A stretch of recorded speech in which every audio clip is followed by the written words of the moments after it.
Hello everyone, welcome to our YouTube channel. Today we are going to discuss a present amendment in the Waqf Act of 1995, that is the Waqf Amendment Bill 2024, a comparative analysis. So let's begin. Before we begin, we would like to give a disclaimer that this video aims to study the Waqf Act of 1995 and the recent amendment bill exclusively for academic and awareness purposes. We believe in rational comparisons for a better world. So let us begin. Before we understand and try to compare the two, one bill and the act, let us understand what is waqf. तो वक्फ होता क्या है? जैसे अलग अलग धर्मों में दान का एक प्रथा है, वैसे इस्लाम में ज़कत की एक प्रथा है जो चैरिटी या डोनेशन होती है। तो वक्फ भी एक प्रकार की चैरिटी है, लेकिन थोड़ी सी अलग। So it is a kind of donation of land or property exclusively for charitable or religious purposes, but there are some conditions. One, जो वक्फ करता है वकीफ़, वो अपनी किसी प्रॉपर्टी या लैंड का ओनरशिप रिलिंक्विश कर रहा है भगवान को या अल्लाह को या फिर अपनी फैमिली के लिए। जब वो ये वक्फ करता है या करती है तो वो हमेशा के लिए जो प्रॉपर्टी या लैंड होती है वो गॉड के नाम पे हो जाती है, ट्रांसफ़र हो जाती है, या अपनी फैमिली के नाम पे ट्रांसफ़र होती है। लेकिन ऐसा करने के बाद ना तो इस प्रॉपर्टी को आप ट्रांसफ़र हो सकती है किसी और के नाम पे, और ना ही इसे बेचा जा सकता है। तो for example this can be done by anyone, Muslim as well as non Muslim. So if you want to do a waqf of a land, when you do that, you relinquish all of your ownerships on that land, you transfer it to God. लेकिन God, क्योंकि there is कोई physical form नहीं है भगवान का या God का, तो उस लैंड को मैनेज करने के लिए एक मैनेजर अपॉइंट किया जाता है जिन्हें मुतवली कहते हैं. So this is what Waqf. It is just a donation for religious or charitable purposes, but the thing is, it is irrevocable and it is for perpetuity. So moving forward, there are waqf boards to manage all this waqf properties, manage and administer them. The apex body or the highest body of this waqf boards is the Central Waqf Council. और जो ये central वक्फ council है ये आता है present act के तहत, जो कि है वक्फ act of 1995. So now let us start the comparison. So the first is on the basis of nomenclature. Present Waqf Act को कहते हैं वक्फ एक्ट ऑफ 1995. जो ये अमेंडमेंट एक्ट बिल लाया गया है, ये इस नाम को चेंज करके बना देगा the unified Waqf management, empowerment, efficiency and development act of 2024 when it becomes act. This is the first difference. The second is on the basis of formation of वक्फ कैसे बनेंगे, किस तरह से, क्या पॉलिसी है. तो 1995 का एक्ट ये कहता है कि 3 प्रकार से हो सकता है. अगर आपको वक्फ करना है तो या तो आप अपनी प्रॉपर्टी को डिक्लेयर कर दीजिए एज वक्फ, या फिर ऐसे कोई प्रॉपर्टी हो, लैंड हो, जो बहुत सालों से, 500,000 सालों से एक पर्टिकुलर यूज़ के लिए उपयोग किया जा रहा है. जैसे जहाँ पे कोई दरगाह है, वो बहुत सालों से दरगाह की तरह यूज़ किया जा रहा है. इस प्रकार से यूज़ के तौर पे एक वक्फ होता है, डिक्लेयर किया जाता है. और तीसरा है एक endowment when the line of succession ends, like there is no successful heir, और कोई वारिस नहीं है किसी प्रॉपर्टी का, तो सक्सेशन लाइन एंड हो चुका है. तो इस तरह से जो प्रॉपर्टी बचती है वो भी वक्फ के रूप में मानी जाती है. ये वो एक्ट कहता है. Now the present amendment bill make some amendments. They say that waqf can only be done by practicing Muslims who are of 5 years practice. ऐसा मुसलमान जिसने 5 साल इस्लाम को फॉलो किया हो, केवल वो वक्फ कर सकता है. इससे नॉन मुस्लिम्स बार्ड है. सेकंड, जो वो वक्फ करेंगे उनको प्रॉपर्टी ओन करनी होगी.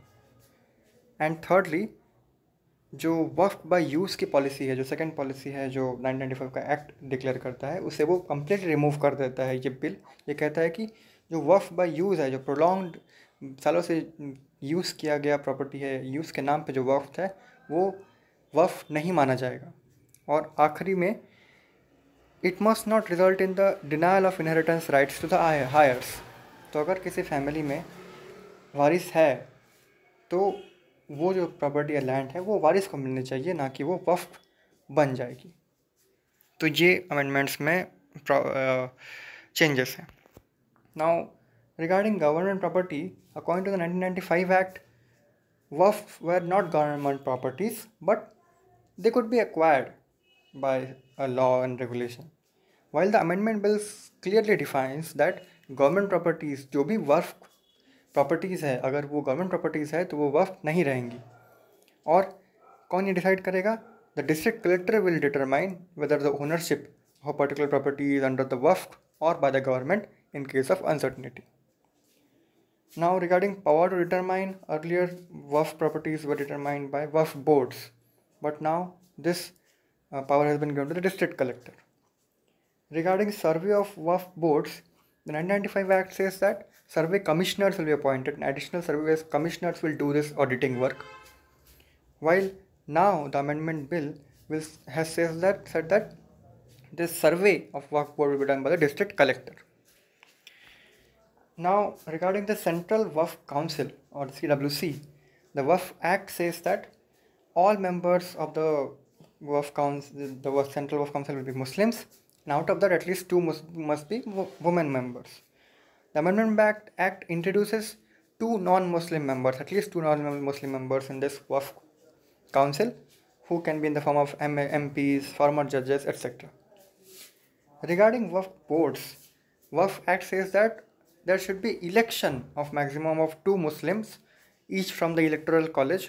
तो ये सब जो है ये लोग खुद में एक इलेक्शन करके दो हर एक ग्रुप में, पहला ग्रुप होगा मुस्लिम एमपीज़ का, दूसरा होगा मुस्लिम एमएलएज और एमएलसीज़ का, और तीसरा होगा मुस्लिम बार काउंसिल मेंबर्स का। ये तीनों एक एक ग्रुप करके आपस में इलेक्शन करके दो मुस्लिम मेंबर्स वक्फ बोर्ड्स को इलेक्ट करके देंगे, और इसमें से 2 वुमेन मेंबर्स होने चाहिए एटलीस्ट। लेकिन ये जो बिल है ये इलेक्शन को रद्द करके नॉमिनेशन की बात कर रहे हैं। तो now if this bill becomes act, the state government will have to nominate 1 member from each group, from the group of MPs, from the group of MLAs, MLCs and from the group of bar council members. Now these members can be non-Muslims also, while in the earlier present act all members ought to be Muslims. And this bill also says that at least 2 non-Muslim members should be there in the waqf boards, and at least 1 member from Shia, Sunni and backward class of Muslims should also be there.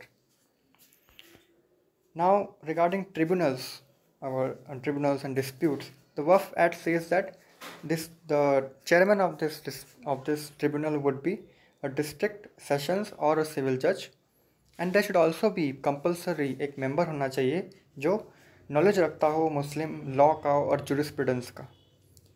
ये जो expert member है ये remove कर दिया गया है bill के द्वारा, और यहाँ पे क्या आ गया है कि जो चेयरमैन होगा वो या तो करंट या फॉर्मर डिस्ट्रिक्ट जज होगा, और एक और मेंबर होगा जो करंट और फॉर्मर मेंबर होगा, उसका rank joint secretary of the state के बराबर होना चाहिए। सो ये जो एक्सपर्ट मेंबर है जो एक्ट में दिया गया है उसे रिमूव कर दिया गया है इस बिल ने majorly. Now regarding appeals on the order of the tribunals, in the act, whatever the decision the tribunal gives that has to be final.